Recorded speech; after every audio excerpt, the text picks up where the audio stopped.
Hi there Aquarius, thank you for joining me for your monthly forecast for August, which begins in glorious fashion for you. And I can't state enough what a significant month this can be for relationships and interactions of all kinds. Mercury, the planet of communication, combines with Jupiter, which is newly arrived, newly established in the sign of Leo, which is your opposite sign. You may find yourself starting to have dialogue with someone who in the past it's really been tricky and difficult between you. On the other hand, new partnerships can come into your world, or perhaps a new partner. It just depends on your unique situation. But gaining a greater spirit of cooperation in all sorts of relationships is something that probably appeals to you anyway, because you're very much someone who sees the big picture. So that natural side of you is certainly going to be enhanced this month, but it's other people that are going to gain from the special spiritual forces that Jupiter does unleash in this conjunction with Mercury. It's also great for merchantable activities. So if you are looking to reach out and tell people about a new service, or you want to go into a formal business partnership, you might be excited about what the prospects hold. But Mars lays in wait right at the top of your horoscope, and it is going to give you much greater drive and determination to succeed in your goals. But it does square up with Mercury and Jupiter initially this month, and latterly from the end of week 1 through to day 10 with Mercury. And the suggestion here is you can't have a relationship where you apparently are cooperating, but really silently you want to hold all the power. Or you may encounter someone who tries to put that kind of scenario on you. Resist this kind of dimension at all costs. For sure you can be a leader, and that can be something you can excel at. And if the opportunity comes up, seize it with both hands. But you still have to be democratic. And after all, your sign is the sign of democracy. So it's important that you do keep people in the loop and you are scrupulously fair. Now there's a full moon which occurs on the 10th, and any relationship in your world which isn't working very well at the moment may become more starkly clear. And if it is a professional relationship which is struggling, I do feel it's possible it could come to a complete end. But all this will do is clear the way for new relationships, which can be so much more empowering.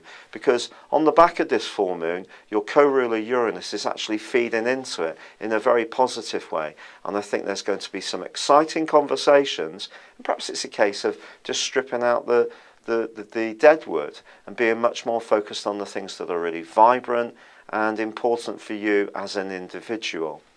Now on the 12th, probably the most important event of this month occurs, because Venus moves from a more practical location into your opposite sign. Here it too is going to be briefly in the same sector as the Sun, Mercury and Jupiter. Now Venus is going to be with you right through to the end of the month, but Mercury does move on the 16th. But by week 3, Venus is going to be collecting beautifully with Jupiter, and this can set up a genuine magic moment. If you meet somebody new, there could be a compelling attraction between you. It really could be that powerful. Or there's the chance to heal a relationship which has really been bumping along the bottom. Maybe you're going to have to give way a little bit and compromise, and you do have that stubborn side which can be very principled, which people kind of understand, but also they can kind of resent, because at the end of the day, none of us is perfect. So try not to be holier than thou. It won't help you make progress. But if you are open-minded about relationships, this combination can be sensational. There's no doubt about it. Now, Mercury's moving on the 16th, and it's asking you to be more conscious of what people are really meaning, and not just taking things at too much of a superficial level, which is, to be honest, a bit of a trap that we can fall into when Jupiter and Venus are in conjunction. We can say the things that we think people want to hear. Try to avoid this. The Sun will support you in this on the 23rd, and so will the new moon on the 26th. Be the genuine person you are, and your wisdom is often about seeing how things really are rather than how they appear. And don't budge on that. Stick to your principles, but just be aware that at times you do need to compromise and let some past grievances go.